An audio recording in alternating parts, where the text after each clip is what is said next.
Assalamualaikum warahmatullahi wabarakatuh. Perkenalkan, nama saya Ahmad Akil Aula dari Prodi PGMI Pendidikan Guru Madrasah Ibtidaiyah Lokal 23A. Jadi di sini saya ingin menceritakan tentang tradisi atau ritual yang sering dilakukan oleh masyarakat suku Banjar tentang pernikahan. Nah, sebenarnya banyak sih tradisi atau ritual yang sering dilakukan oleh masyarakat suku Banjar, tapi di sini saya ingin mengambil 7 saja ritual yang sering dilakukan oleh masyarakat Banjar. Yang pertama itu bahasa suluk dan berdatang. Yang kedua mengantar jujuran. Yang ketiga itu batimung atau mandi pengantin.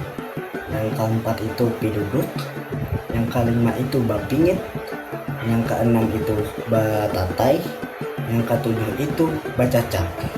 Nah, dari 7 ritual itu saya akan kaitkan apakah sejalan dengan ajaran Islam atau tidak.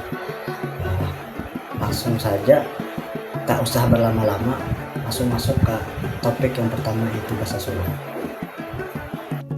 Oke, memasuki ke pembahasan yang pertama, yaitu ritual bahasa suluk.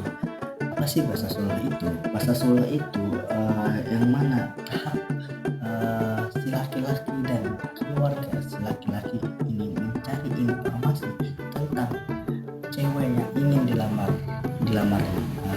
Apakah si cewek ini sudah dilamar orang lain, gimana karakter dari si cewek ini. Pokoknya laki-laki itu harus memilih gitu lah, gasan terbaik depannya kan. Ibu itu rumah pertama, rumah pendidikan pertama bagi anak, makanya laki-laki itu harus memilih mencari istri gitu ya. Pandangan Islamnya gimana sih? Tahapan ini sejalan dengan ajaran Islam, karena dalam Islam juga ada khitbah namanya. Jadi tujuannya itu baik untuk mengenal Islam, apa juga untuk mengenal calon pasangan dan memastikan kecocokan pasangan, dan memastikan gimana apa juga untuk apakah ini sudah cocok untuk dijadikan istri. Memasuki yang kedua, mengantar jujuran atau pemberian sasarahan. Setelah lamaran diterima, pihak laki-laki membawa jujuran atau seserahan. Nah, jujuran dan seserahan ini biasanya itu berbentuk uang, alat apa namanya, alat ibadah, batu pakaian, dan kebutuhan rumah tangga. Gimana pandangan Islamnya? Nah, ini juga sejalan dengan Islam, karena dalam pernikahan itu kan memang diwajibkan untuk mahar sebagai tanda kesungguhan si laki-laki tersebut. Selama jujuran tidak memberatkan si pria, tidak dibuat untuk pamer kekayaan, maka hal ini sangatlah baik. Jadi yang ketiga, ritual yang biasa dilakukan adat suku Banjar yaitu batimung atau mandi pernikahan, mandi pengantin lah ya. Nah, ini salah satu yang paling dikenal masyarakat apa jalan tuh. Ini paling dikenal ya Runa, bahwa ritual ini adalah ritual orang suku Banjar. Karena calon pengantin mandi dengan air yang dicampur bunga, rempah-rempah, dan wewangian. Biasanya dibantu oleh orang tetuha di kampung gitu nah. Entah dari nenek kita kah misalnya di suku Banjar tuh, atau bisa juga rancak itu ada kayak orang pintarnya di situ lah di kampung tersebut. Ya intinya orang tetuha lah. Nah, pandangan dari Islam itu gimana sih tentang mandi pengantin tersebut? Ritual ini sebenarnya bisa sejalan dengan ajaran Islam, tapi juga bisa tidak sejalan. Kenapa? Tergantung niat dan keyakinannya. Kalau tujuannya hanya membersihkan diri, menyegarkan badan, dan menenangkan hati, itu boleh dan bagus lagi gitu nah. Tetapi kalau ada kepercayaan bahwa mandi itu apa, mandi batimang tadi itu bisa apa ya, untuk melanggengkan apa ya, hubungan mereka itu nah yang sudah menikah tuh. Padahal itu kan melindungi dari roh jahat, misalnya ke apa, pikiran kita itu membawa berkah aja, menolak bala. Nah itu yang bisa tidak sejalan dengan ajaran Islam, karena termasuk tahayul dan tidak mengarah pada, itu sudah mengarah ke syirik kecil gitu. Yang keempat, piduduk atau sajian tolak bala. Ada juga tradisi piduduk, yaitu menyiapkan sajian berupa makanan. Biasanya makanannya itu berupa yang saya tahu telur, yang saya tahu itu itu gula merah, beras, ketan, dan lain-lain lah. Nah, tambah tuh benda tersebut dipercaya bisa menolak gangguan roh jahat atau bala saat pernikahan katanya. Gimana pandangan Islam tentang pidodok ini atau sajian tolak bala ini? Nah, yang ini termasuk tidak sejalan dengan ajaran Islam. Sudah jelas kan? Karena dalam Islam kita tidak boleh mempercayai bahwa suatu benda yang mati bisa melindungi dari makhluk halus atau apa jalan untuk hal-hal yang mistis. Karena kan yang bisa melindungi kita itu hanya Allah Subhanahu wa Ta'ala. Kalau kita mempercayai benda mati, berarti kita sudah syirik apa jalan untuk sudah mungkar dengan Allah tersebut, Allah Subhanahu wa Ta'ala. Nah, jadi di ajaran Islam itu sudah tidak sejalan. Jadi kalau ingin hendak menggunakannya juga tergantung niat lagi. Kalau niat kita tidak ke arah ke situ, cuma hendak apa jalan tuh supaya hendak menjalani tradisi aja gitu lah, itu nggak apa-apa. Tapi kalau kita sudah mempercayai bahwa kalau kita menggunakan itu kita bisa aman dari roh-roh jahat itu salah. Yang kelima, bapingit dan menghias pengantin. Nah, bapingit ini si pengit ini ialah misalnya ini calon biniannya nih, si perempuannya nih dikurung di dalam rumah. Kenapa?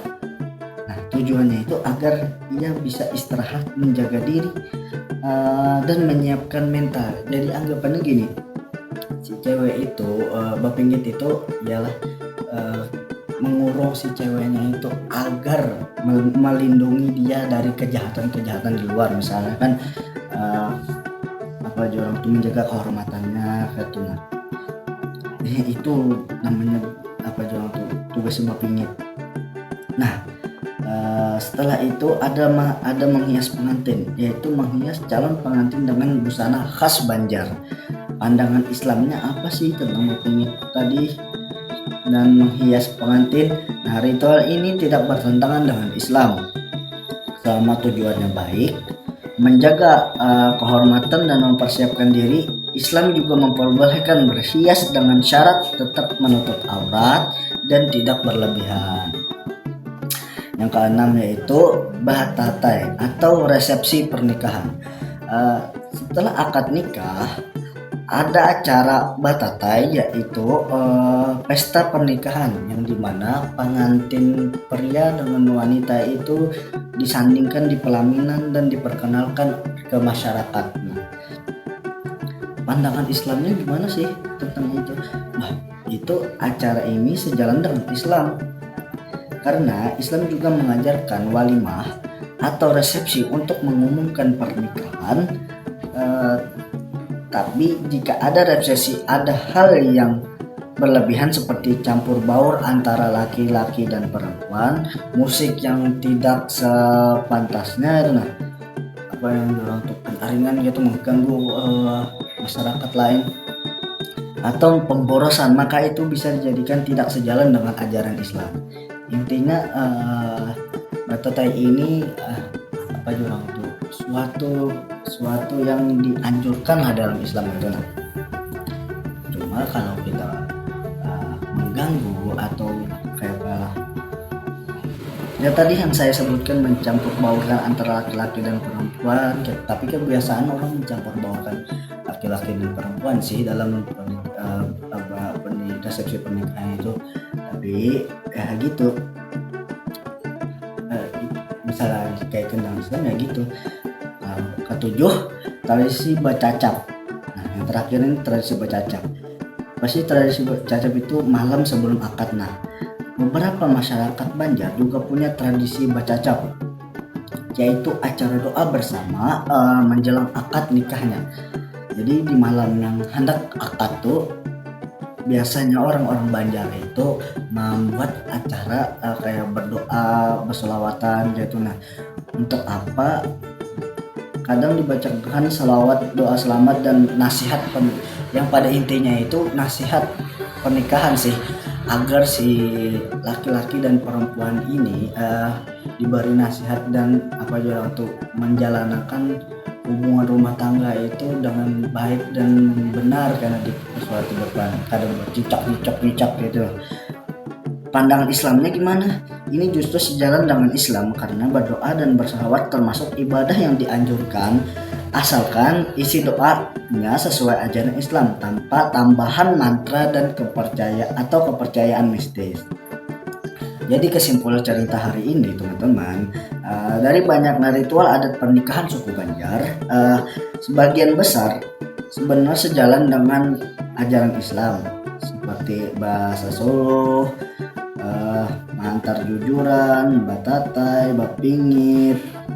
Namun ada juga beberapa ritual yang perlu diwaspadai seperti biduduk karena bisa mengandung kepercayaan mistis, dan resepsi dan badudus atau batimung atau mandi pengantin tadi jika dianggap punya kekuatan gaib, dan resepsi berlebihan kalau sampai menimbulkan maksiat atau pemborosan. Jadi kesimpulannya, adat boleh dijaga dan dilestarikan, tapi jangan sampai mengubah keyakinan kita. Islam tidak melarang budaya selama budaya itu tidak keluar dari batas syariat.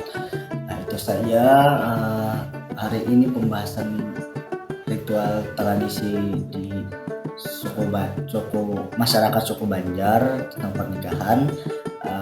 Kalau ada salah atau kata yang saya ucapkan ini, saya mohon maaf.